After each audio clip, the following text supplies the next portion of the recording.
Round 3 team, welcome back. Rayfield Garrett. Down there, you already know, is Chase Militia Keebler. Good. You've been here before. You already know the routine.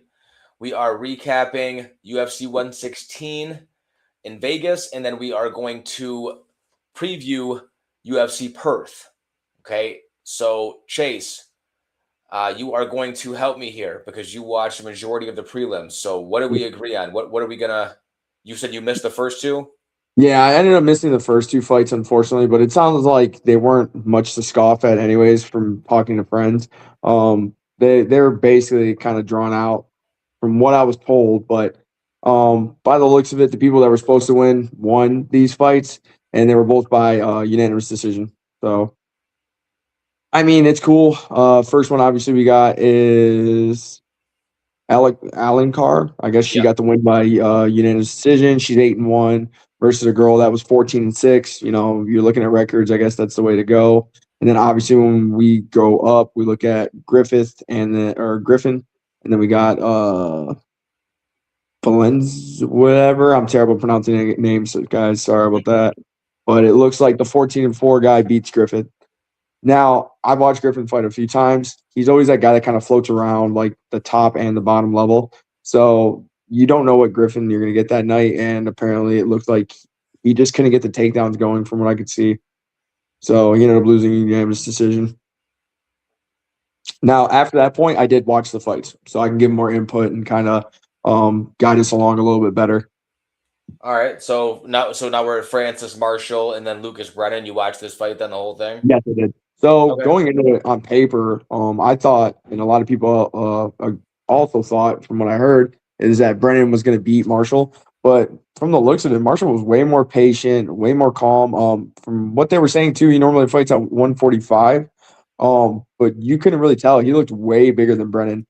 And I mean, at least from what I could tell, he was just a more patient, because when Brennan kept on trying to get his offense going or trying to attack, and he would always try to like set the pace, he just couldn't get his takedowns going at all. He was 0 for 6 on the night. And that seems like it was going to be part of the game plan, is just stay heavy on him and maybe get him worried about the takedown so he could strike. But Marshall just kind of took over with the striking, and Brennan couldn't get anything going. So Marshall was just very patient, picking his shots and really like cleaning him up, especially in the third round. It looked like he was almost like playing with him. It was bad. So well-deserved victory for Marshall. And we'll see what he does. I don't know if he's going to stay at lightweight. I think he's going to drop to feather, because I heard this was like a short notice. But we'll see exactly what goes on with him. But good victory on his end. Yeah, that's from the Fight Companion I was watching. You know, MMA Experts. That's my guy.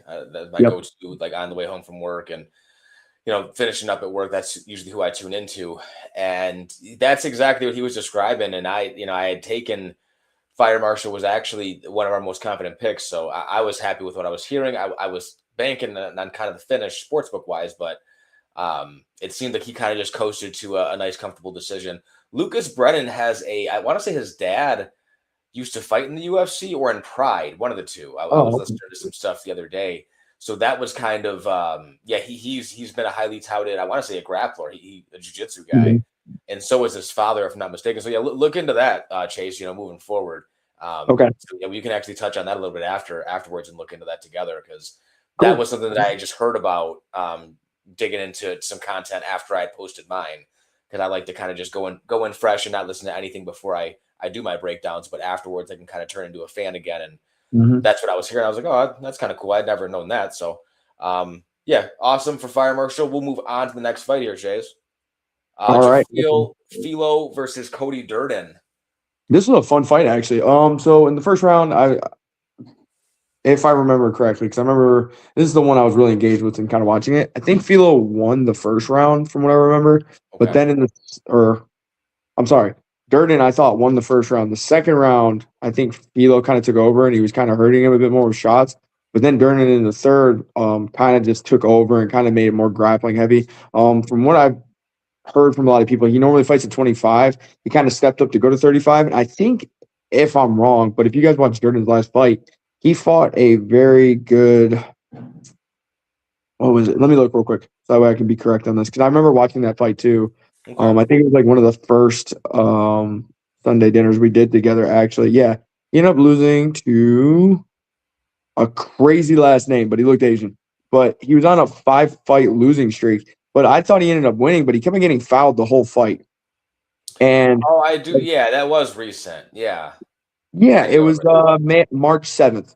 So really, really recent. And I thought personally that he kind of got robbed on it because it was very weird. Like there was some stuff that should have been way more fouls and everything else, and he kind of got, I don't know, they kind of did him dirty. So that being said, they ended up still, getting him in there, ran the fight and whatnot, blah blah blah, and almost as like a favor, he ended up having to call even his wife to corner him, obviously, and good on Filio too to just like jump in and fight him as well because it was supposed to be a 25-pound fight that he was supposed to have against a prospect also that was like 18 and 20. So I mean, Durden, it was a good win on him. I don't think that they're going to do him any more favors personally, and I think it was just because of the previous fight he had, but he looked good in that fight, Yeah, Filo was actually second most confident pick.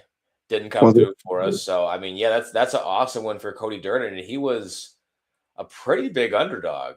3 or 4 to 1 dog. So I mean, that's awesome. On to the next fight here, Chase. Buena Silva versus Michelle Montague. I was saying Montage. I guess it's Montague or Montague. So like, if we look at the stats right now, like that we have up, it does not tell the fight at all. So when you first look at Montague or however you say her name, she looks like a monster. I promise you, she makes Kayla Harrison look tiny. She looks like an Olympic athlete. I know DC kept saying, and I was like, it's crazy how crazy she looks. Like, it's insane how big she is. She probably about my size. But that being said, Bueno Silva, in the beginning of the fight, she looked like she did not want to be there. She was almost like crying in the corner when they were announcing her name. I was like, oh, this is going to be bad. She's going to get walked over. She's very emotional. She's always been like that. Yeah, and that's kind of all I went for. Like, all right, so in the first round, I'm like, oh, this is going to be a walkthrough. I immediately grabbed my phone. I was going to start doing something else because I thought Montague was just going to finish her in the first round. She threw like a jab cross, immediately into a body lock, takes her down, kind of worked her for 4.5 minutes, I think, had her on the ground, just beating her up. Second round, Bueno Silva stood up with her in her corner, said, hey, she does not want to stand with you. I was like, all right, I don't think that she doesn't want to stand with you. I think it's just that she could take you down easily and she wants to work you. Bueno started putting it on homegirl, hitting her with huge shots, kind of wobbled her a few times. Big grappling exchange. I think she had her neck a few times and had her back from what I can remember. I remember the second round, I'm like, oh crap, this girl's about to get like the biggest upset ever. Started beating her up really bad. And then all of a sudden, I think in the second round after she had her hurt, or in the third, it was one of the two, she tries to jump in on her front headlock. I'm like, what are you doing? Eventually gets rolled over and put on her back. She sweeps her. They start fighting a bit more. And then, I think it was the second round. Then goes in the third round. Third round, same thing. Piecing her up, hitting her. Montague finally gets her down and kind of just stayed on her for the whole entire third. To be honest, I thought Bueno could have actually won the fight. Like the one judge who had it 27-30, I don't know what they were smoking. Because honestly, Bueno was like this close to be winning. I do think they got it right. Because I would say like the first 2 minutes she was doing something right in the third round. But Bueno was putting it on her. Like she could have finished this fight. She just made a few mistakes, and you could tell she got really emotional, was really trying to finish the fight. But that being said, after a fight like this, I don't think it's good stock for Montague at all, even though she's 8-0. All right. Yeah, I mean that's I was listening along to this one, and that's a lot of what I heard. And Silva's got great Muay Thai. Yeah. So I mean it doesn't surprise me that she was catching her with shots, but yeah, when you're getting controlled 10 out of 15 minutes of a fight, any way you slice it, and you're getting outstruck, yeah, kind of tough to win. So we're gonna move on here, Chase. This is where I'm kind of with you at, but I still want you to lead off though. You're leading off all of the prelims. So go ahead. Right. See here, Cedric Dumas and Jackson McVeigh. I mean, I'm going to be straight up with y'all. I thought the girls' fight was better than this one. And I'm the person that's usually not for the female fights. Montague and her, like I said, I was kind of in and out the first round because he was just controlling her, beating her up and everything else. Watching these two fight was like watching some amateurs. I'm being honest. It was bad.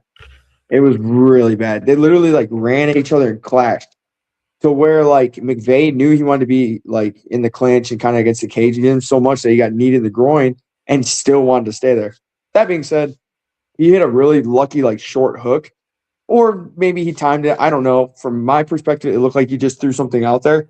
He ended up cleaning him, hitting him just with a short shot, dropping Dumas. And I don't know. It looked like he didn't want to be there.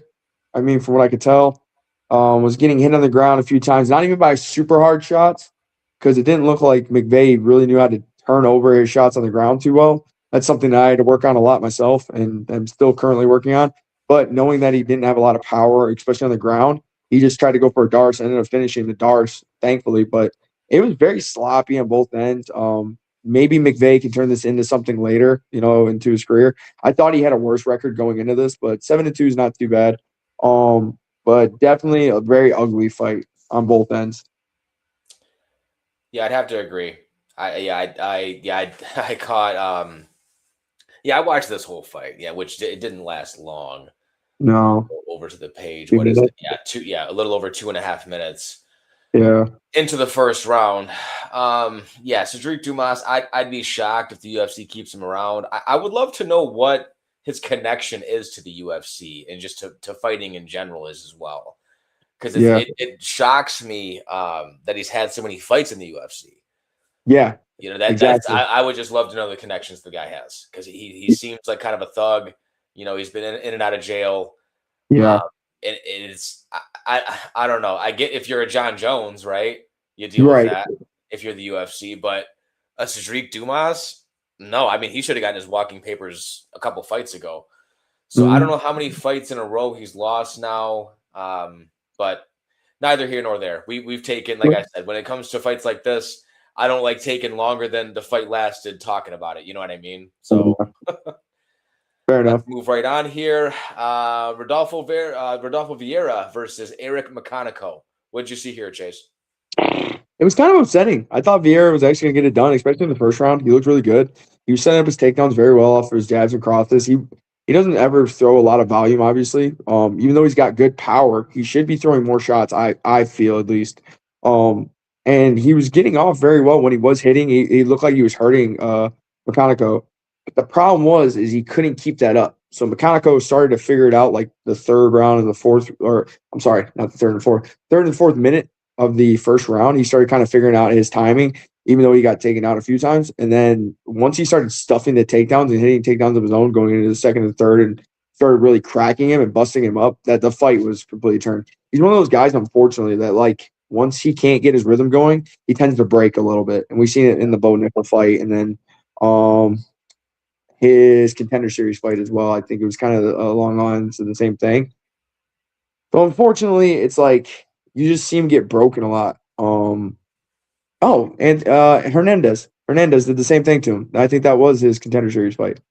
So yeah, I don't know. Yeah, that may have been. Yeah, but I'm with you. I said I did a little.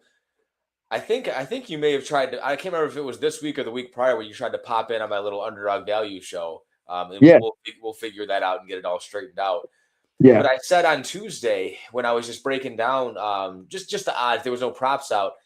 Yeah. Rodolfo Vieira was a -300 over McConaughey. Whoa.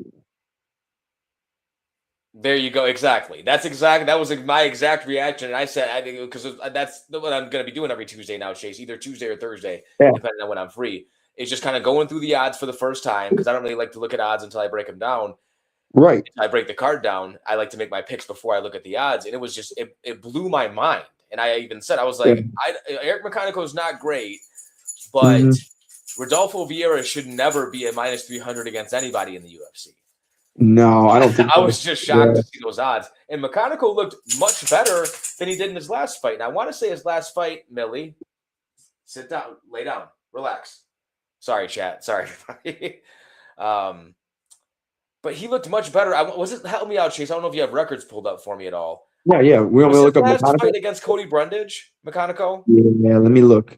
He fought. No. He won his last fight against Cody Brundage, and it was a split decision. But the fight before that, he fought Diaz the Gore. sure. But his last fight Cody Brundage though? No, his last fight was. Oh, I'm sorry. It was Okay. this guy Biagagor. Oh, interesting. Okay, and you said he lost that fight or he won it? Yes, he lost that fight. It was the Jack Della Mena versus Islam. Oh, interesting. Okay. I must have missed that. I must have missed that fight because my last memory of McConaughey was him against Cody Brundage, which was not good. No, and not even close to the level that he fought Rodolfo Vieira. And no. I'm with you. The second Vieira, he can't get his game going. He gets hit a few times, and you can just tell how Vieira is going to perform with how he walks out. Man, the guy looks like he's walking out to his wedding or something. I mean, he can't breathe. The guy, he's scared to death. You know, so I mean, that's I don't know. I don't know about Vieira. I mean, he seems like a good enough guy, but I mean, how old is he? Do we got ages up here? I don't see any ages, but I think that experiment's about done. I don't know how you feel about it. Yeah, I would have to agree. I think that's like you just said. I think the experiment's done. He's 36, by the way. It actually like I'm getting stuck up on this. He's actually almost in tail with. I think he's a little bit better, but almost the same idea that the UFC wanted a really good grappler, just like the next guy we're going to talk about. And I think that they're like failed experiments almost. So unfortunate, but it would be cool to see. All right. Well, let's move right on to this then. Marcus Buchecha versus Ryan Spann. Go ahead, Jason. This one bummed me out, bro. Like straight up did. Like really, really bummed me out. I don't know, man. I'm a big Buchecha fan just because my coach, that's like his favorite. I'm going to try to cut you off. We have a couple people in the chat. Thank you for hanging out and rocking with us. Chase is a black belt in jiu-jitsu. He's half his life he's been grappling. So this is probably why it gets to him a little bit because Buchecha is a high-level grappler. But I'm sorry, go ahead. I just want to give a little context. Go ahead, Chase. No, completely fair. It especially because like my coach in particular, this is like one of his favorite grapplers and somebody that he got me to start looking at really start paying attention to some of his jiu-jitsu. But dude, you don't see any of it like when you actually watch his like MMA fights. It's nothing like how he does when he does jiu-jitsu, which is weird. And he's always like doing these like awkward techniques where he's like getting the single legs. And then after he's getting these single legs, he's starting to go into like attack the heel hooks or really trying to climb down. But the problem is like a lot of times, and I'm going to go nerd talk for a little bit because I do want to kind of bring this up before we get to the finish. Every time he goes through these like heel hooks or he pulls himself under, and if you guys are bored and you really want to watch a fight where he does this a lot, go watch him versus Rugaru from ONE FC.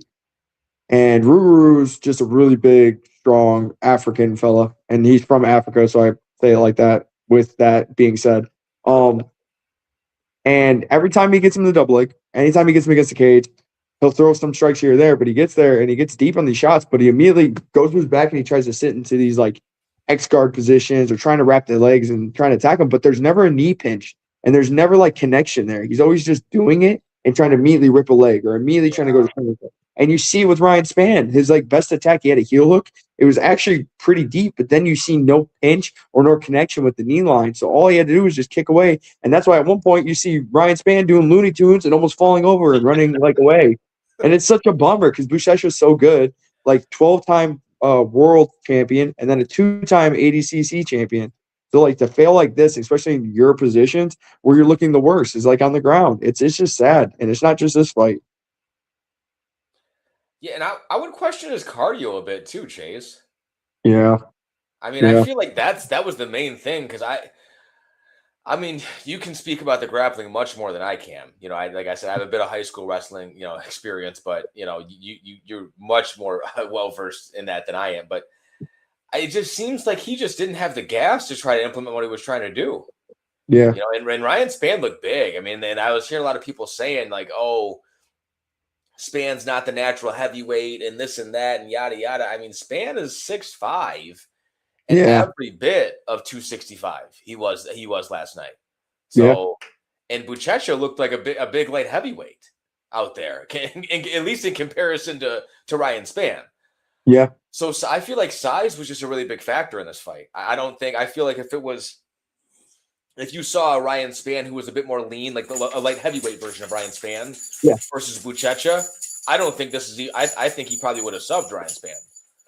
But I think that size, Yeah. man. I think that size really. I think just trying to move that big body around really took a toll on Buchecha. Those single, trying to dig on those single, and then just pulling guard and flopping to his back, and getting battered with hammer fists, and it's just never a good look when you are on your back and your opponent's calling you up to the feet and the ref stepping in. You know what I mean?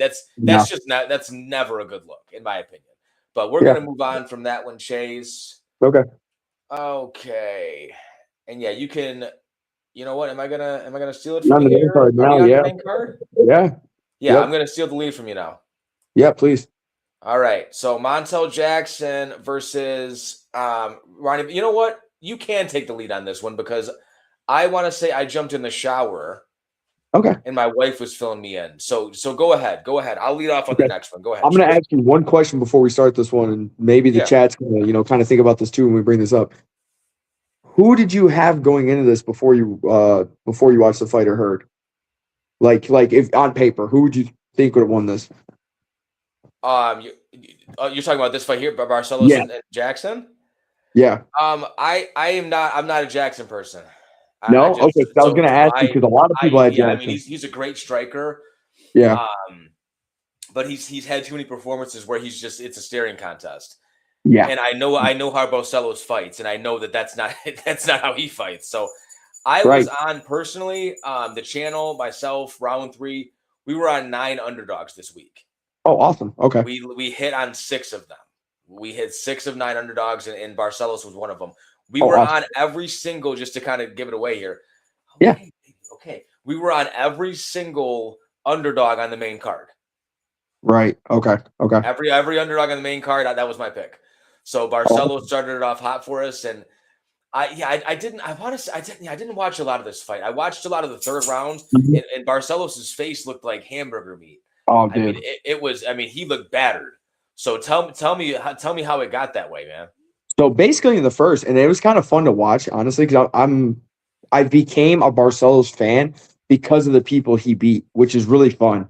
That happened to me only a few times in MMA, and it's just from like, oh, I'll be a big fan of this person, and then as we're watching this person or seeing exactly how the fight's going, we're like, oh, cool, this guy's actually pretty good. Let me start watching this guy. Barcelos has become that guy for me in this like next generation of people, and it's really fun to see. He's like the prospect killer right now. I watched him going into this fight. The first thing Jackson does is like hammers him with a shot. I'm just like, all right, bro, is Barcelos finally gonna lose to this dude? And like me not knowing a lot about Jackson either, I went back and watched some of his stuff after the first round. I'm like clicking through the highlights as this fight's going on. All of a sudden, like a hurricane, Barcelos starts coming back. Jackson throws a body kick. As he throws a body kick, he does a step inside, trips out the back leg, and just starts hitting him. I'm like, all right, Barcelos. He just started staying the pressure on, and once you notice that like the pressure was on, he was staying more volume heavy, like with the pressure that is. Because I know there's not a lot of strikes. He threw 51, hit 33, but that pressure alone kept it so where Jackson couldn't stay on the outside with a lot of his strikes. Because when he was hitting Barcelos, he was hitting him hard. Like there were some really clean, very explosive shots, and it was very fun to see. But like Barcelos, it's just fun to watch him strike and like the way he stays on his pressure because like he can really break guys down, and that's what it seemed like. He just wore on Jackson. Now it was funny watching Jackson's reaction at the end of the fight because he looked like he was like super surprised that he lost. But at the end of the day, you got taken down a bunch. You didn't do much action in the second and the third for sure. Right. And you got these big drops in the beginning, but you didn't do much with them. There was like too much gas off the pedal. Yeah, no, I definitely could see that. I mean, Barcelos, I definitely watched all of the third round. And you can't, you can't, the volume, it's just volume. You know what I mean? You can't stop throwing strikes the way that Jackson was. Yeah. And just shout out everyone who's been in and out of the chat. We are on to the main card here of UFC 116. We're going to zip through this and get on to my personally most anticipated card of the year, which is UFC Perth, and that's Carlos Prates versus Jack Della Maddalena. I am super excited for that card, but right now we are focused on UFC 116. We just got into this main card, and we're going to move on to this next fight, Chase, if you're cool with that. I mean, Barcelos, he was Definitely an underdog that I was on, and I was very confident. Just his tenacity and just the way that he fights was going to be just going to be more eye catching to the judges. I felt if it went to the scorecards, that almost no matter what, he was going to get the nod. And in that fight specifically, it looks like they leaned more toward the control versus damage. Because I'll tell you what, I mean, Montel didn't even look like he was scratched at all. I mean, he had a little bit of, I think, maybe a busted nose or a little bit of blood, a little bit toward the end of the fight, but hardly anything. So on to this next fight here, Chase. Okay, yeah, I gotta eat this one, man, because I was cooking Davey Grant all week long, man. I was. Yeah. I put my picks out. I do my short clips. All you know me. I'm all over the place with this stuff. So I put the graphic out, right, of all the breakdowns, and I put Martinetti was my underdog lock of the week. Got us again. So old man Davey got us. I hit on 6 underdogs, and of course the one my underdog lock I missed on, right? Of course. Right. But no, I mean, Davey Grant looked mean. He looked mean. He was owning the center of the octagon for the most part. And even when he wasn't getting touched with much. And when he was getting touched with, wasn't doing much damage. I mean, Martinetti, I mean, he was like fly swatter out there. I mean, it wasn't, it was not like they commentary was all over him until then. I'm just like, what are they talking about? Until the third round, right? The third round, it's like, okay, now he's starting to kind of, it's starting to kind of, I'm seeing it a little bit. He was opening up. He was throwing more than one shot at a time. But, I mean, Davey Grant won this fight with leg kicks, man. He really did, which is something that I bash people for a lot. Davey Grant landed 162 significant strikes. Over 50 of them, over a third of his significant strikes were leg kicks. It's crazy. Wow. I mean, that's sticking to a game plan. And from the opening bell, from the first 10 seconds, he landed a leg kick and he didn't stop doing it. And that's how you fight. That's how you fight to a game plan. So many fighters, they do that. They'll throw leg kicks, right? And then they get away from it. Yeah. If they're landing, it's working, and then they get away from it. It blows my mind. Davey did not. This guy landed almost 20 leg kicks around. It's crazy on average. It's crazy. I think it was like 54 leg kicks. Absolutely insane. And he knew that's how you slow down that movement. It didn't really slow down this movement, but it deterred him from throwing. It was knocking him off balance. You know what I mean? So awesome performance by Davey Grant. I can't wait to see him fight again. I'm definitely not going to miss it. I really wonder what they do. I wonder if they give him something more age appropriate, or if they match him up with another young and up and comer like this. So, yeah. What did you see here, Chase? I mean, I think you nailed it on the head when you said he was like a fly swatter, because there wasn't a lot of pop behind his shots. It was all like flicky stuff where he was trying to we talk about it sometimes. We talk about breaking the board, right? In karate, you want to snap the board and you want to pop it. Well, there wasn't much power behind a lot of these pops. So every time you hit him, it's the difference between a fly swatter and a baseball bat. And Davey Grant with a baseball bat, bro. Even if you look at the end of the fight, he had a lot more cleaner shots, but there was nothing on him. There was no stank on that shot. So it's like, okay, cool. If you put a little bit more pop on it, or if you put a little bit more effort into it instead of trying to keep your cardio up. And I've been there too, coming from the guy that took people's backs in the first round, not to recess a fight. But if you go watch some of the fights, I was afraid to pick people up and flame them because I don't want to lose my cardio. Screw that. Right. You've already done the work in the gym and everything else. Put those extra pops on those shots. Exactly. And I can see where he's trying to do it because he was worried that he wouldn't knock out Grant or anything else. But it's at the end of the day, that's what cost you the fight. You can't just keep on touch. It doesn't do anything. Grant said, screw it. I don't know if this is going to be my last fight or if I'm going to be making something else out of it. So he put everything into all of his shots. And that's what at least it looked like to me. No, we're in agreement. I mean, this is probably one that I won't lie. It was underdog lock of the week that missed, but I didn't mind it. I didn't mind this one. You know what I mean? It was a good performance by an old veteran who, quite frankly, I thought he was going to get finished. Right. And I feel like Martinetti, if he would have just opened up a couple of his exchanges, because Davey Grant was completely fine just staying on the back foot. Yeah. Just almost inviting those shots, right? So it was kind of shocking. You look at these significant strikes. She had 99 to 162, and that was all because Martinetti wouldn't defend the lower half of his body. You go ahead and take away those 50 leg kicks, right? I mean, you're looking at a much closer fight. So, Yeah. Great game plan by Davey Grant. Really, really great game plan. On to the next fight here. And this is another one, man. This was I go between 3 and 4, Chase. Most confident Okay. picks on the week. So this week I had 3. So we were 2 for 3. We Mhm. we hit with Francis Fire Marshall. We missed with Philo. Cody Durden got us. And then just since we're going on up the card here, Yeah. it wasn't one of my most confidence, but it was still one of our misses. I'll touch on it. Just last fight, Davey Grant. That was our underdog lock of the week with Martinetti. Davey Grant Mhm. got us, old man Davey. And like, just to go back to that, I put an old man emoji over Davey Grant's face on my graphic pick. So that's why you won. Just that's probably why you won, right? You so, jinxed us. but no, so yeah, this was our last most confident pick of the week. I just you know me, and I told you how I felt about Hernandez last Ah, week. You said you heard the disdain in my voice. You said that's so. a dog. Yeah, I did. This is your guy, so I'll go ahead and let you open up on this one, man. What did you see here? What happened with your boy? Hernandez couldn't get off, bro. Garcia just took it to him, man. Honestly, because I've watched Garcia fight. I've seen him fight. I think the last Sphere show or whatever it was, or the last Mexican fight, whatever. I don't remember, but I remember he had the Mexican shorts on, so I remember being that card. I remember watching him fight. He looked pretty good, but I didn't think he was like all that. I did not know he was cornered by Cub Swanson, and you can really see it in his style. Yes, I didn't You, know that either. like his last or this fight that happened yesterday, he looked like how Cub did versus like Nate. Yeah, He was Landwehr, he very did. very good control, was hitting good angles and stuff. Yeah, I thought he actually looked really good. That's probably one of his best performances I've ever seen. Now, am I in a hype train or anything like that? No, not really, honestly, and that's okay. Like I think he is still going to be really good. We'll see if he fights, anybody very high level. But the thing that he was doing very, very well against Hernandez is he was not letting Hernandez get off at all. Like Hernandez couldn't really hit anything crazy.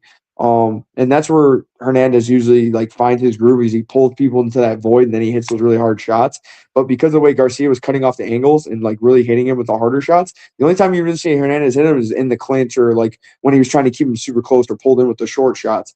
So I don't know. I thought it was a good win by Yeah. Garcia. I'm not super on the hype with him doing those big takedowns and everything. I think it was cool. I think it was good. He didn't do much with it, like where everybody else was like really on top of him and just like he's the best, he's the best. If you can't stay connected to him after you do a big takedown like that, it's just all for show. And it does look good for show, right? But I don't know. I think Hernandez just couldn't get off as much, man. And it's kind of disappointing considering he was on a 5-fight winning streak. We'll see what he can do with that. But Garcia, good for him. It's kind of cool to see somebody that's like a clone of Cub too. Yeah, no, I agree. I didn't even know. Yeah, because I think they interview Cub last night Yeah. before his fight. Mm-hmm. Is that's what I thought? Yeah, I thought it's who I saw on the screen because my wife was like, "Who's this guy? Who's this?" I was like, "It's Cub." So I was like, "He's just retired." Like, I was like, I didn't realize, and then I kind of put 2 and 2 together when you said. I was like, "Yeah, he was cornering Rafa," but no, yeah, Rafa looked good. I mean, he looked great in the first 2 rounds.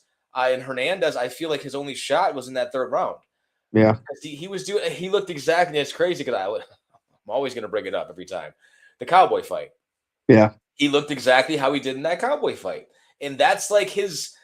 It's weird. It's like his default sometimes. Like he just goes back into that like skating along the outside of the cage, one shot Mm-hmm. at a time. And I was noticing it, and I was going to mention it too. And I was just listening to a few recaps, Angelo and Josh Thompson on their little bad takes or whatever it's called Okay. show, and he mentioned it too. And I was like, man, it's so true. He marks up so quick. Yeah. Like Hernandez, like bloody nose right away. Mhm. Like, you know what I mean? First round, it looks like he's been through a full fight after the first round. And that's a lot of his fights. And it's not his fault. It's just, the thin skin that he has. But Mhm. I mean, that never looks good for the judges. But I don't think Hernandez fought bad per se. I just feel like he fought, kind of like his default stay safe kind of fight. Yeah. And he wasn't able to pull Garcia into the counter like he was trying to. Garcia was staying very, very disciplined and very controlled, like you mentioned. Yeah. But he was starting to get tired in the 3rd round, and Mhm. I think what Hernandez was anticipating was Garcia to get tired a little bit sooner, but he didn't. So it was about About a minute or two into that third round, though, Garcia, you could definitely see, and Hernandez was coming forward and having a little bit more success. And I feel like that was his key to victory there. I feel like that was it. I feel like he should have just kind of went berserk mode. Like, you're down 2 rounds, right? You got nothing to lose. I never really understand it when fighters just don't go for broke in situations like that. I really don't get it. But I've never been quite in that situation myself, so I guess I can't really speak to that. But awesome win for Garcia. Like I said, he made us 2 for 3 on most confidence, and he was another one of our just 6 out of 9 underdogs to hit for the week. So nice. We are right here, Chase. A little bit long, but I don't think we're not going to go too deep into the JDM card. I want to dig deep into that main event, but just kind of skimming through that card, man, there's not a whole lot of fights that I want to talk about. I don't know about you. We'll figure it out. But Norma Dumont, Jocelyn Edwards, Chase, I told you it was going to be a decent fight. Was I wrong or come on? No, this one was good. I was just about to say this is one of the few, like, the girls' fights were one of the better. I'm going to tell the fans straight up. If you guys go back and watch it, please go ahead and watch it. It's always good to support, the UFC and the fighters that go out there and do their thing. This card kind of blew. I'm going to be straight up honest with you. If the girls' fights were some of the better fights, it's a problem. I'm sorry. It is what it is. And that's the truth of the matter, guys. I'm sorry. But this fight was actually pretty good. So, Ray, you were correct. Now, that being said, I was right on the pick, though, because I had Edwards and you had Dumont, didn't you? I did not. I had Edwards. You did? Yeah. I was wrong. I was like waiting to get you. I was like, bro, I told you she was going to get it done. Oh, no, yeah. I was, because I was leaning back and forth. I wasn't sure at the beginning of the week. But I think that's what it was. You were jumping back and forth. That's what it was. I was like, I'm early lean Jocelyn. I was like, but Dumont's a really good game plan fighter, which she didn't really fight to a good game plan in this fight. So, just since it's the girls' fight, Chase, go ahead and take the lead on this one. Oh, awesome. It's one of the few girls' fights I actually watched and I actually enjoyed because I think it's because I was like fangirling over Edwards too. And I was like, go get her. You got to get her. I was like in my head. But no, it was actually a good fight. I thought Edwards was actually taking a lot of control of the dance. Like a few times she looked like she wanted to hit the harder shots. She was really trying to engage the whole time, whereas Dumont, she was kind of coasting. I think one thing that DC kind of touched on yesterday, because I usually try to turn off the commentary. I turn off the volume so I can just watch myself, because some of the commentary is so biased. I was like, I'll leave it on today. Depending on the fighter, it can be ridiculous. Yes, exactly. When they're glazing people, it gets annoying, especially when they're like a wrestler or somebody that he knows and he went to a barbecue with them or something. Right. He's one of those people that gets pretty annoying. I'm sorry. He does. He's either – and – if he gets back to this, he'll probably think the same thing. But he's either like, it sounds like he's drunk half the time or he's just not caring. That being said, though, going into this fight and seeing what Edwards did, it was very impressive. Like, she kept control of the fight a lot of the time. You've seen Dumont trying to get into her game plan, maybe take her down more and controlling it. But at one point, she even got swept.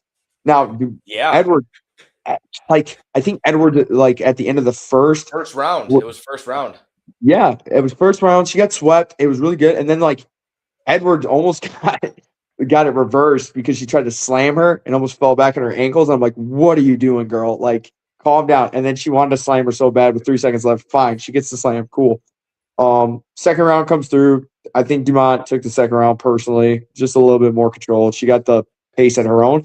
The one thing that I think Dumont did not expect, and I haven't seen her do this much, she kept on picking her head up every time she was in the center, striking with a striker that has power and lately has been winning by finishes.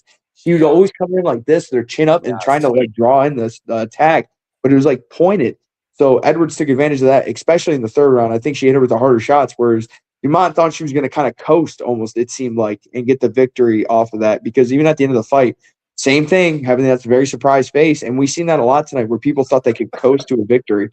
And Edwards got it done. I thought it was actually an impressive win, and now she's one of the contenders up there, like, for the females. And I don't know. I think you run Dumont and you run that girl that fought earlier, the whatever is Montague or something, unless they're trying to build her more, because that girl didn't look the greatest. But they're trying to fast track her. They could run her versus Dumont after that fight.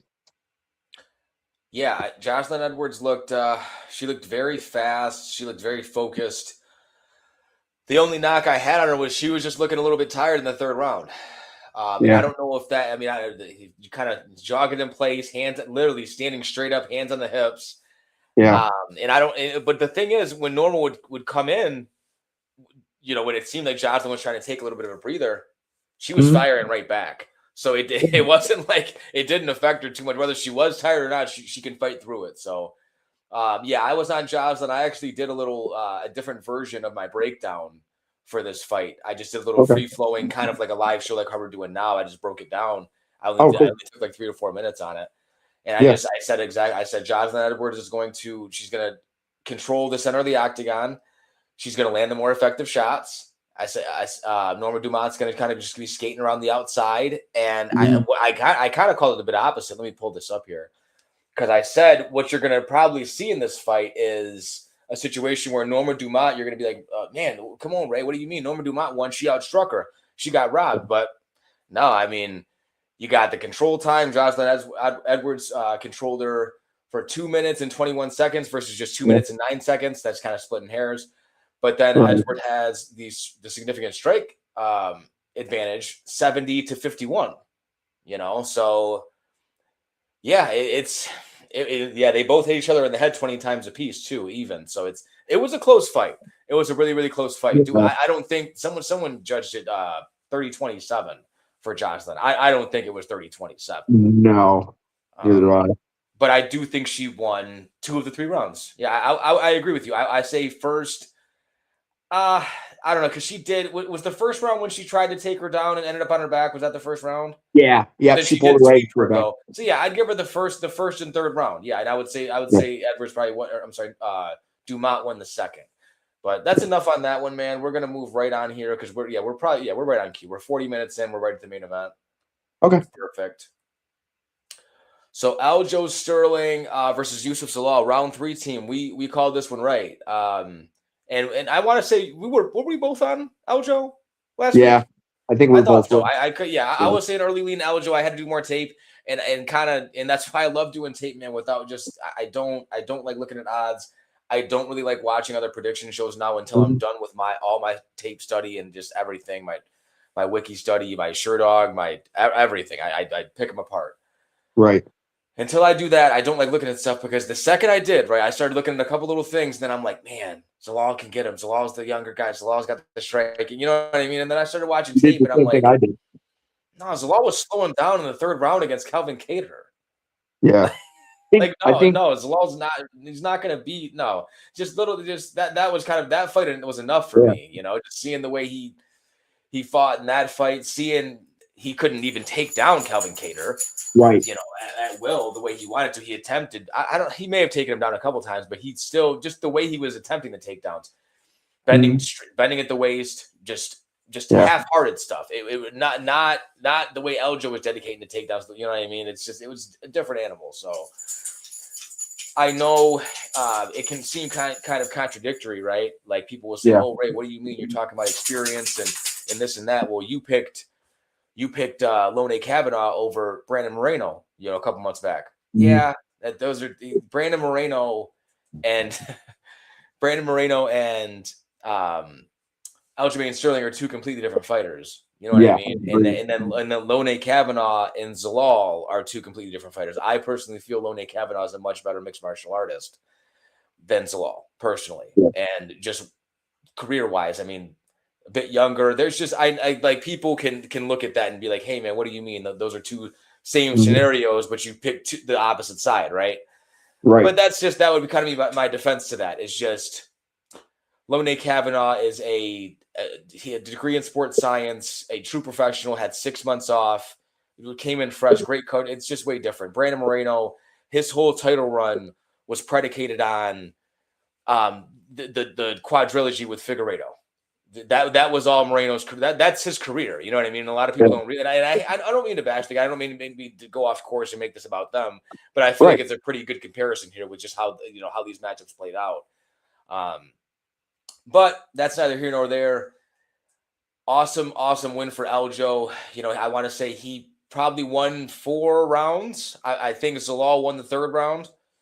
And then Aljo won every other round outside of that. And I did like to see that because Zalal was up against it, right? He was down 2 rounds. He knew he needed to stay in the fight, and he kept himself in the fight. So I don't think it was a completely terrible outing by Zalal. I just think it was a little much. And I wouldn't even say, oh, too much too soon. No, I wouldn't even say that. Just a little much overall. First 5-round fight in his career, amateur or pros, right? You're going against Aljo, who has a ton of championship experience.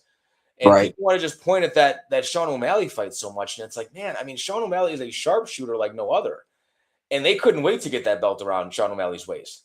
You go back and watch that Aljo and Sugar in that Sean O'Malley fight, I would say that's a bit early for a championship fight. Yeah. I'm just saying. Aljo was still moving. He was right there. He was on his knees looking at the right after the I don't they couldn't wait to get that belt around Sugar's waist. So that's a lot of that. So you can't point to fights like that. And you can look back at the Petr Yan fight. Yeah, oh, he was faking, yada yada. Well, guess what? The rematch he dominated, right? He came back and won the rematch. So what are you gonna say there? He completely he put TJ Dillashaw into retirement. You know what I'm saying? I mean, he may have had another fight or two after that, but I mean, I don't even remember it. You know what I'm saying? So yeah. But that's enough about that. I don't want to rant and rave and just go on about Aljo's career. But great performance. I would like to see Aljo wait it out and hopefully the end of this year, maybe next year, get a title fight against Volk. Whether Avdulov gets it or I personally think it should be. I thought it should have been Jean Silva. It's not looking like it's going to go that way anymore. But regardless, I think that I think Aljo should. Yeah, I think he should fight for the title. I think he should fight for the title next. 36, 37. Yeah, give him one more crack at it. You know, I mean, this guy, he's earned it. Especially the fact that he defended his belt, 3 or 4 times, and he didn't even get an immediate rematch after Sugar knocked him out, which I felt like it was a little bit disrespectful. But it's because the UFC was a little bit fed up with him. They didn't like the way he won the belt. They just didn't like his antics and just, kind of him. He won the belt, and then I don't think he defended. It was like I think it took a year, close to a year for him to actually defend it because he got hurt. I can't remember if it was a rib or something like that. He got hurt on top of all that. All the weird controversy with him winning the belt. So the UFC was kind of just fed up. But the guy, I mean, he's a true veteran and he was a true champion. And I think he deserves that respect. So I would like to see him fight for the belt late this year, early next year. So enough of my rant and raving on this one, Chase. You've been patient enough. Go ahead. What do you got on this one? Personally, I think you nailed it, the hammer on the head for a lot of that. I think the coolest thing about this fight in general is you seem like the old Aljo. And a few of his fights lately, he hasn't been able to get his rhythm off and really grapple or really kind of tear it up on guys. It would be nice to see him be a little bit more aggressive with some of the chokes he was going for because he did have his neck wrapped a few times. And then he did have that, for my jiu-jitsu people that watch this later or the people that are watching now, I think it's called the Rolotine or the Rotolotine or whatever. It's where you go for a rear naked choke, but then you have the arm underneath and you finish it while you have the arm still, almost like a head and arm triangle. Yeah. Where everybody's like, oh, he's got it tight. Well, those guys weren't very experienced and didn't know jiu-jitsu like that, even though DC, former UFC champion, which is hilarious to me. Or he was drunk, like I was saying. Might have been one of the two. But that move that he was going for, you got the Tacatine, you have the Rotolotine. And basically those two moves are different variations of a head and arm triangle on the back. And Funk Master being the person he is, he could learn a move in jiu-jitsu and try it out that same day, right? We've seen him hit the Sulavev stretch, I think, that same night that what's his name? Zabit did. Yeah. So, and then he did it on an old teammate of mine, Cody Sandhagen, or not Sandhagen. What's his face? It's Cody something. He used to fight on a Michigan top team. Cody Steele? No, not Steele. Steele's still in the UFC. He's a 170 pounder. Cody something. He's a smaller 35 pounder. I forget his name off the top of my head. I'd have to look it up, or if I go back, I can see exactly who it was.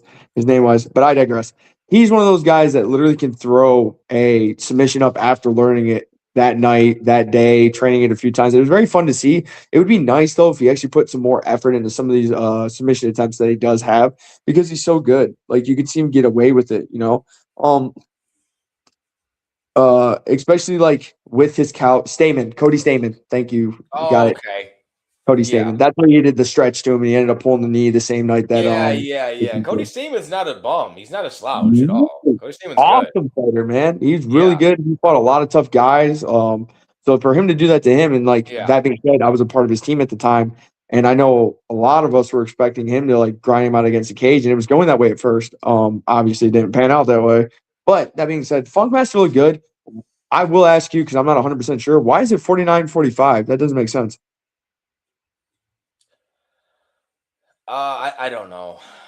I was gonna say, did somebody get a point taken away somewhere though? That's what I've been trying to find it the whole time. That's why I kind of was looking over at my laptop the whole time trying to figure out why. That scorecard looks a little weird. I thought it was 50, or I'm sorry, it would have been 50-45, but did he like lose a point somewhere in there? I don't know. Or if there was like a bunch of 10-9s and then a 10-8, or if there's like a 10-8 in there somewhere. Maybe something like that. Yeah. Yeah, the Okay. judging stuff, I don't, that stuff just it gets my brain foggy sometimes. I don't even understand half the time. Yeah, I was gonna say I wasn't paying super attention to a point deduction or anything like that. I remember just watching it and being kind of late. With the grappling stuff, a lot of times it all blends together. Right. So I might have missed something, but no, it was a great fight. I think with that fight, give him one more higher level. I mean, you can give him a Diego Lopez, and then after that, give him Volk. Yeah. I think that's the move. I like that. What do you think for Zalal next? I know I don't have names pulled up or anything, but what do you think? What do you think? Zalal, I don't know who he'd fight. I really don't pay attention to 45-pound division that well, unfortunately. You can run him versus Giga. No, because Giga just lost. Hold on. Well, Giga's fighting. Giga's fighting in July. So when Giga wins, I say you can run that fight. Giga's fighting in July? Yeah, he announced that on the Casuals podcast. Yeah, Giga's. That's crazy if he's number 3. Hold on. I'm just gonna go to the rankings. No, go ahead. Yeah, because that's crazy. Wow. All right, so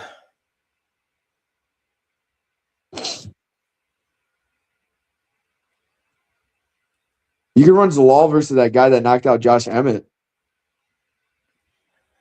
Oh, Vallejos? Yeah, you can run that one. Yeah, Vallejos is number 10. Because where was Zalal? Oh, Zalal's 7. Okay, so Zalal's 7. Yeah. I wouldn't mind. So he just lost to Aljo, who's 5. So he's probably no one's probably going to move really. Probably right? Not. Like ranking wise, I doubt it. I would not mind seeing John Silva because John Silva's 6. Oh, okay. So what? Run John Silva versus Aljo, and then winner that goes for a title. You said what? What? Aljo versus John Silva, and then the winner of that goes for a title. John Silva versus Zalal. Oh. I wouldn't mind seeing that fight. I mean, because you're talking, or if you're saying Zalal, because that's kind of giving him someone ahead of him. If you want to go back, you got Arnold Allen's ranked number 8. Steve Garcia is ranked number 9. Kevin Vallejos is ranked number 10. And I know exactly what they're going to do. I think you might be onto something with Vallejos. Yeah, I think they run Vallejos versus Zalal, and then they're going to run Funkmaster versus Silva. I like that. If I'm being honest, because they're trying to build John Silva. They still want his name to. He's the top runner. Right. Yeah, and they're all right. Yeah, they're all close enough in the rank. Yeah, they're all right there. Yep, that'd make the most sense. And then the winner of that would probably fight for the championship after. Jair's sitting there at number 4. I mean, I wonder what Jair's gonna do. That's weird. I think they run him versus Diego eventually because that fight's just got a lot of drama. Yeah, I'm surprised that fight hasn't happened already. Yeah, that'd be a good fight. Okay. All right, man. Well, I'm going to let's see if we can do this. Hold on.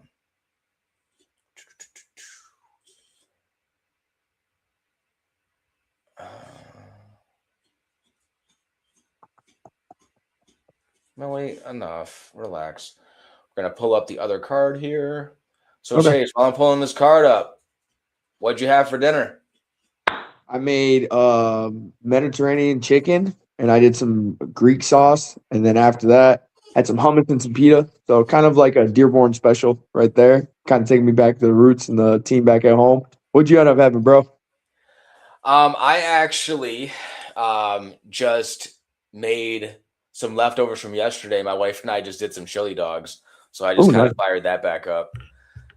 Nothing too crazy, nothing too healthy. I'm not on my fighter diet stuff. So. Hey, it's all right. But you have been inspiring me though, man. I've been getting back after because I know eventually someone's gonna calling me out about this pull-up bar behind me, so I've been making sure that I'm ready. So, I've been getting back after it. The girls season hasn't been going great. We have a game tomorrow. I want to say it's against Marine City or something like that. But we just got a lot of young girls on the team who just like to play around. They're young kids. A lot of freshmen. We graduated, I want to say 8 seniors last year. We won the league last year, so we moved up. So it's been just an uphill battle, just trying to keep these girls just motivated, just having fun, just to show up. You know what I mean? I want to say the other day we had 5 girls at practice the other day. It's like, how can you, it's like it's an 11v11 game, right? So how in the world can you run a practice with half the girls that you need to even have a starting lineup? So luckily, like I said, I just help Mike and Liz along. I work with the goalkeepers and do a lot of the conditioning work. Yeah. And they have to have the headache of kind of dealing with all the other stuff, right? So, well, thankfully, you don't tell me what's going on while we're here at the break, man. Tell me what's going on with your. I know your fight got rescheduled. Yeah. Right? So why don't we touch on that a little bit, man, before we get into this? So basically, unfortunately, and I'm going to say it like it is, we had to find out through an Instagram post that the fight was pushed. So, and this is everyone, just to kind of be clear. Sorry, Chase, cut you off. Yeah, Chase had a fight that was scheduled in Virginia against a Hawaiian gentleman. I cannot remember his name right now. Doesn't really matter. He was supposed to fight him in Virginia on, was it the 25th? Yesterday. Oh, it was supposed to be. Yeah, look at that. It was supposed to be yesterday. Jesus. And it's now got pushed to June. Is that right, Chase? June 13th now. So that's just to give a little context. Chase, take it away. Let's talk about it, please. So basically, I knew about as much as you guys did about this, which is kind of annoying. But the promotion never even got in contact with us, never got in contact with my coach, nothing like that. I'm going into cutting weight at this point, and I'm on my second day of cutting weight, dieting, doing my 2 gallons of water, doing everything you need to do, basically make weight. And then all of a sudden, my coach calls me, and I'm like, oh crap, here we go. So my coach calls me, and usually if he calls me throughout the day, it's something either that he wants to work on or it's some bad news. So he calls me. He's like, hey, did you see what's going on? I was like, no, what's going on? He's like, your fight's pulled. I was like, what do you mean it's pulled? He's like, they pushed it all the way to June. I was like, what the heck? They didn't even call me or you. And he's like, no. He's like, I found out through the Instagram post. So I go on the Instagram. Hey, guys, we're postponing the fight until June 13th. Now, that being said, I think it's completely bogus. You don't even call the guys that are fighting for you or tell them what's going on. You just make a post first. That's kind of pathetic. And I'm being straight up, a spade's a spade. That's garbage. Like, honestly, all the money we put into it. What if we already had people flying out there, everything else? Thankfully, they made in the post, hey, if you need your money back, we'll refund your money. But also people that got hotels, stuff like that, it doesn't help them at all. So for that, they're kind of dirtbags, straight up. It is what it is. I'm still going to try to get this fight through them guys since it's already still booked. But they are definitely not on my good graces right now. Hopefully my opponent still sticks with it too as well. As far as I know, I think the fight's still on between us, but definitely a dirtbag kind of move from the promotion itself. That's okay. So it's not confirmed to be rescheduled then yet, Chase, or what? As far as I know, my coach told me that we're still. It's confirmed to be rescheduled because they posted about it saying, "Hey, we're pushing it to June 8th, June 13th because we wanted to give the fans and the fighters the best show available." Some lady cussed them out in their comments of that post. So if you guys want a good laugh, go ahead, go check that out. Go look at the post itself. And that's Stronghold MMA. I think it's absolutely hilarious, and she spoke for all of us. I think she did a great job at it. Good. But that being said, as far as I know, the contract we're going to need a new contract because the contract we signed on was for that date. But I think the fight's still on between me and the opponent I had scheduled. Okay. All right. Well, that's good, man. So that's hopefully we just obviously keep the round 3 team posted. Yep. We'll be doing all kinds of. Hopefully, you can do it like a fight companion. Hopefully, they're streaming that. But I hope so. This fight, this is an interesting one. Is this now we talk about? I don't want to talk about a lot of fights on these prelims. That's fine. I'm just going to be straight up. But I like Cody Steele a lot. I do too. I was actually a fan of jiu-jitsu. I like his jiu-jitsu. I didn't know he was really a fighter until later on, but I loved watching him the 80cc trials and who's number one. And then I Yeah. found out later he was a fighter, but I like the way he fights too. But his jiu-jitsu is really cool. Yeah. He's not your classic like jiu-jitsu MMA fighter. You know what I mean? He can strike. Yeah. He prefers to strike almost, you know. Yeah. And yeah, he's fun. He's fun. He's powerful. He's compact. Mhm. And this what is this Marfa? I know this name here. I know I've seen this guy fight. This Okay. Dom Marfan guy. Mhm. And he's out of Australia. And like we talk about, right? Every card where they go, you know, they always have like a sacrificial lamb, basically, right? Yeah. And this might be it. I don't think they really care if this guy. I want to say he fights. Who does he train with? Jack Jenkins. I think Okay. this Marfan guy trains with Jack Jenkins, which I'm surprised Jack Jenkins is on this card. I really am. He's usually always on Australian I'm cards. looking at his record right now too. He's got a 5-fight winning streak right now, and obviously I think Cody Steele lost his last fight, but it was a really good fight. But it doesn't look like it's anybody crazy. He's fought in Singapore a lot. He's done a lot of the Shanghai cards. Yeah. Oh, he was on the road to UFC Shanghai. Okay, that makes sense now. Okay. And then he fought on the Volkanovski and Lopez card, the second one. Yeah.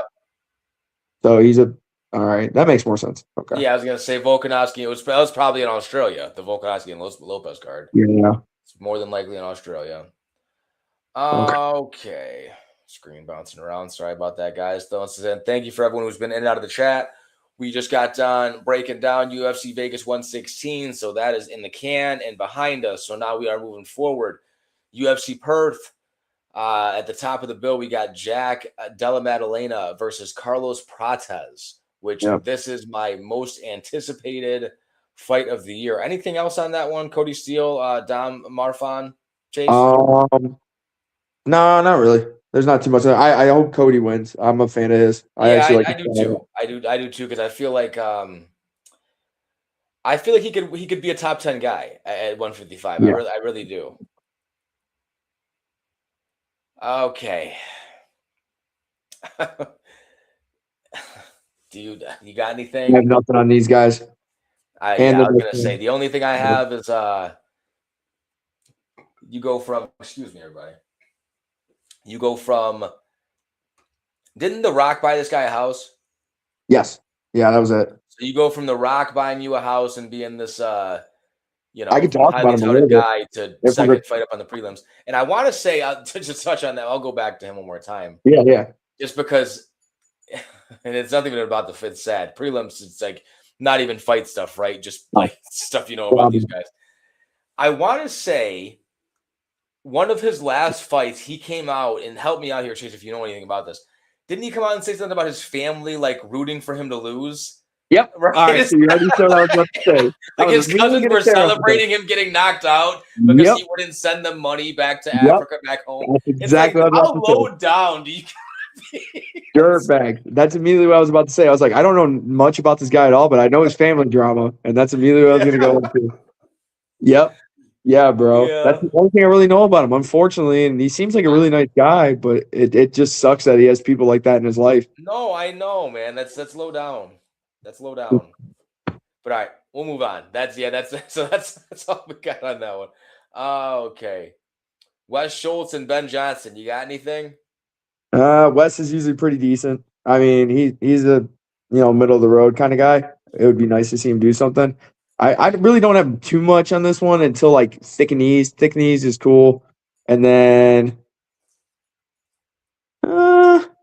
Sutherland's all right versus Tuvasa. Yeah, that's a short notice when we can stop on that one. Jacob Malkoun in GM3. That's a decent fight. Let's go up here to let's just jump there. Yeah. The other top was fighting too. I thought he retired as well. Huh? The other Junior Tough was fighting as well. I thought he retired too. Yeah, they may as well have. Yeah, I thought they both retired. I know the bigger one did, but okay, that's interesting. You go ahead because my dog's starving, man. So go ahead and start on Tai Tuivasa. I will start and then I'll leave you with it while I feel. Yeah, please, because there's not much to say. Louis Sutherland. Louis Sutherland was round 3's underdog lock of the week a handful of weeks ago at the London UFC card. That Okay. I was just really tailing my boy best UFC dog picks. Didn't do as much research as I'd like to on that one, so nah. But Tai Tuivasa, I think the UFC, might snap his 5-fight losing streak with this one. I think they just might. If Tai Tuivasa has done any kind of grappling training and can just stay upright and land some strikes, he can win this fight, man. He can win this fight. But we all know this guy's a turtle off his back, and he always has been. But after his last fight, he said something about, "Oh, Chimaev, show me, Chimaev." Like, I don't know if you saw that little post that he put some little, but it's like, bro, Chimaev is 170 pounds, man.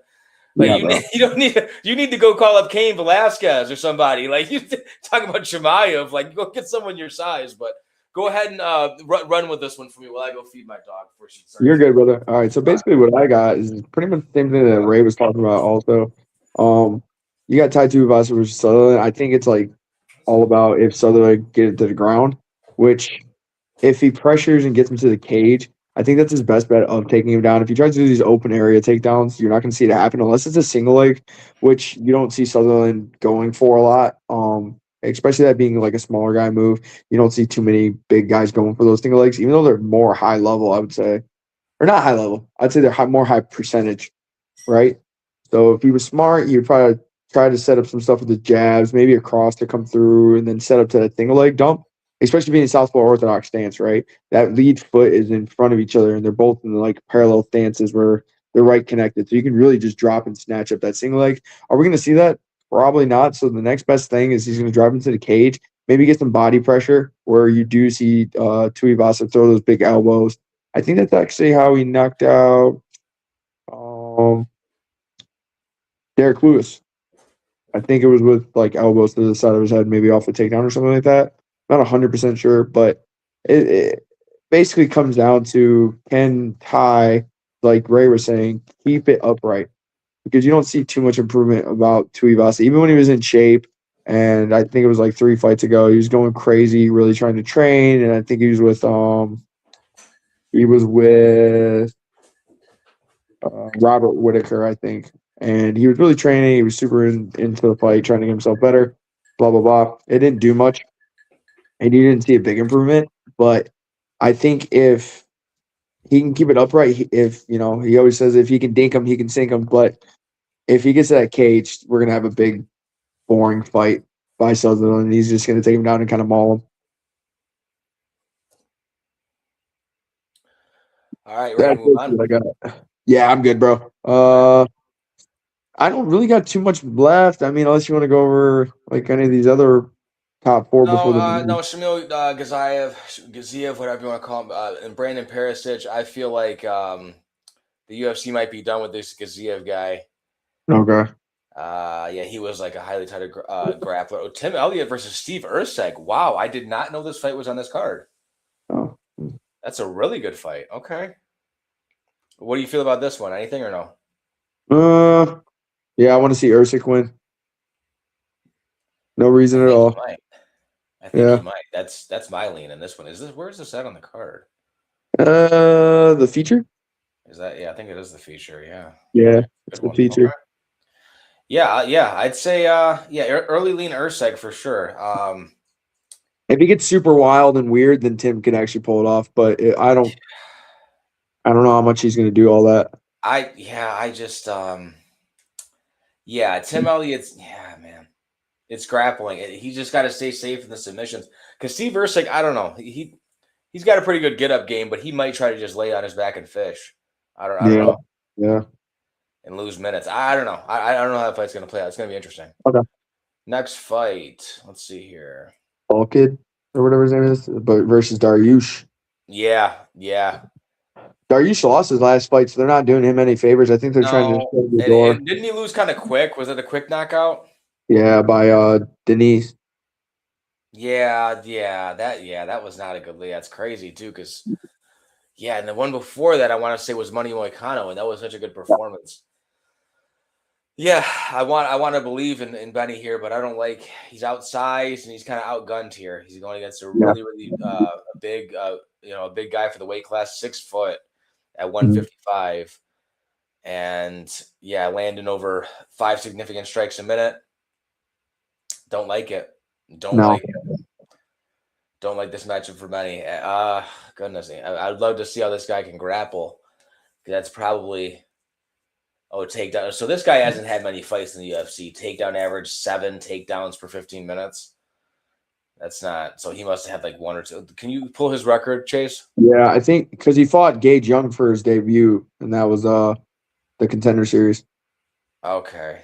Yeah, he fought Gage Young, then he fought Jubilee, which I don't even know who that guy is, and then he fought. They're building this guy. Yeah, I can't pronounce half these people's names, and I don't know who Jubilee they guy are. was from India. He was like the Indian UFC guy they were trying to build up. I don't know if you remember him at all, but yeah, they're really building up this Salklid. Because that's where he got the big head kick KO too. Is when he knocked out another dude. I can't pronounce his name. Nazrat. When he knocked out Nazrat. Yeah. That was a good one. And then he subbed his last opponent. So he subbed Jamie. Yeah, that's right. Yep. So I don't know. They're not doing him any favors. They're trying to get Dariush out of here. He did something with the UFC, and I remember they weren't giving him a title shot for the longest time. So he's got no good blood with them. They're giving him a co-main event spot too. That's crazy. Oh yeah, they're trying to get him out of here. I mean, that's what it seems like. They're trying to make. I mean, they're doing it. They're doing it. Yeah, they're not sending him out on the prelims. That's to get a co-main event spot after getting knocked out in like the first 10 seconds is crazy. Yes, and not even being a co-main event, you were like the first fight on the main card. Right. Exactly. Yeah, that's weird. So you usually don't move up the card after losing. They're trying to make him a highlight. Well, yeah, we know how that goes, right? I mean, it works or it doesn't. So yeah. All right, let's move on up here. All right, JDM and Carlos Prates. Man, I have been like since they announced this fight, which was I don't know if it was the end of last year. It was rumored at the end of last year. They kind of already knew. Yeah, it's Carlos Prates is 6'1", JDM's 5'11". Yep. Okay, wow, I did not realize Prates is a little bit older too. Okay. Yeah. 78. He's got the read. Wow, I didn't know he was that much. Okay, he's gonna be a little bit bigger than JDM. I didn't realize that. Yeah. A little bit lower on the volume. Yeah, these look at these takedown averages. I know, dude. I've seen that when we first scrolled up, bro. That had me laughing. I was just like, I wonder if they look for any takedowns. Right. No, these guys are gonna stand and bang. And I don't know if you've seen. I saw some little post. JDM's predicting a round 5 knockout, which I think is very weird. You never really hear fighters predict a round 5 knockout. That's weird. Yeah, I just thought that was odd. Like, so you're anticipating it. What, just taking it easy for like I don't know. Like usually you hear first round, second, like you hear almost every other round except 5th. Like you never hear someone say I'm gonna get a 5th round knockout. I don't know. But no, I mean this is gonna be a striker's delight. JDM is definitely going to be the more technical striker. But man, I don't know. Carlos Prates might be the more dynamic striker. He might have just the more dynamic striker, the more unorthodox striking, I guess you could say, compared to JDM. So yeah, I don't know how this one plays out. I really, really don't, because everyone wants to go on about Carlos Prates and he smokes and blah blah blah. It does not matter. I mean, he almost knocked out who was his name? Ian Gary. He almost knocked out Ian Gary in the 5th round. Yep. Had Ian Gary looking like he had a meme, had him all memed up. You know what I mean? Had him on all fours, chasing after him. Like you can look up all kinds of meme pictures from the Carlos Prates and Ian Gary fight. That's why Ian Gary hasn't gotten a title fight yet. Is because of that fight. Well, they just announced there's a poster. There's a poster now for Islam and Ian. Oh, okay. All right. I stand corrected. Really? It's out now? I seen it today. It might be clickbait. Okay. They might have got me. But I thought I seen a poster and it's them staring. Yeah, I mean, early lean for me, and that one's Ian Gary. He's way too big. I hate to say it. Islam's great, but I feel like Ian Gary is way too big. But that's neither here nor there. I want to stay on this one. Yeah, JDM, the way he throws punches, man, and I talked about it on the Profit Pit. He's a true switch fighter. Jack Della Maddalena. He can throw everything from both stances with both hands and both feet, all strikes. You don't really see that often. You see a lot of guys like a MVP or even like an Izzy, like all these guys who just constantly switching stances. They're not throwing out of both stances. They're switching stances to throw their opponent off. That's all they're doing. They're trying to give their opponent a different look. They're not. They might throw a leg kick, a jab here and there, but they're not. I mean, JDM, it's beautiful to watch him strike. And then on the other side, you got Carlos Prates, who can, I mean, put your lights. I mean, JDM can put your lights out too, but Carlos Prates just carries that death touch, man. Yeah. He can put you down. He can put you down, and he doesn't need a lot to do it. That's why, I mean, he's sitting at what, just over 3 significant strikes a minute, while JDM's sitting up over 5 significant strikes a minute. You know, JDM, he's got the volume. But Prates, man, when he lands, he's really accurate too. He's extremely accurate when he throws. He does not miss. So I don't know. This one's gonna play out on the feet, and I think it goes the distance. I say split decision. I think it's gonna be a split decision. I don't see either one of these guys getting finished, and I don't see either one of these guys dominating one of the others. So this is gonna be so fun to break down this week. I'm so excited. So what do you got on this one, Chase? Crazy enough, I think Jack Della Maddalena submits him in the third. Really? Submission? Yeah. Okay, so he's gonna go grappling? I think he's gonna drop him, or it's gonna be like a trip or something, and then he's gonna catch him with a front choke, either being a Darcy or Anaconda. I don't know why. I have a feeling. Hey, man, you know what? I mean, crazier things have happened, and the fact that everyone's like me, like, oh, it's gonna be a trip. Those are these are the fights where that kind of stuff does happen. You know what I mean? Yeah. So. Yeah, I think it's gonna be a good fight, though. I mean, especially when you look at Prates, especially what he did with Leon Edwards, that was kind of really fun. He stayed patient, where he kind of goaded Leon into that left hand, and then like you want to talk about weapons, and you said Jack Della Maddalena. Mind you, I'm a huge JDM fan. That's like one of my favorite fighters right now. You watch like JDM strike, he's got both the stances, boo boo boo, and everything else, but Prates, when he's in that southpaw stance, it's a fire over left hand. And then when you watch him go into that right stance, he's usually looking for that right knee. So you can kind of time some of his attacks that he does, where JDM, once he notices those flaws or he's seen it on tape, he doesn't fall for those traps at all. It's going to be a good one. Yeah. It's going to be a real good one, man. So, yeah, that's it. That's round 3 dinner. UFC Vegas 116 recap, UFC Perth preview. We got JDM and Carlos Prates, as you see here on the screen. And these guys, they are don't miss it. I'll tell you what, I'm telling you, this to me, I haven't been more, I don't think I'm not since the beginning of the year, and I don't see anything future book that I'm more excited about for the year. I haven't been more excited about it. I think this is going to be the best main event of the year, personally. Yeah. So I just don't miss this fight. Do not miss this fight, man. You got JDM, who's getting ready to. I mean, is this his first? I wonder if this is probably his first main event in Australia. They always go Volk. You know what I mean? It's been Volkanovski has been their guy, going the past 5-6 years. So. Yeah, this is JDM's kind of stepping into that role here. So let's see if he can take advantage of it. So, Chase, do you got anything else for the people? No, I think we went over everything, bro. Yeah, that's it. I'm good. If you're good. Tune in the upcoming week here. I'll see if I can coordinate with Chase. We'll do our underdog value show. The props probably will not be out by the time I do that. I want to dive in. I like to dive in as soon as I can, okay, when it comes to just the odds and whatnot. So I'll get my picks out probably sometime tomorrow or early Tuesday, and then value show sometime in the middle of the week. And then, the breakdown show comes right after that. And then we're right back here for round 3 dinner, okay? So we will see you next time in round 3.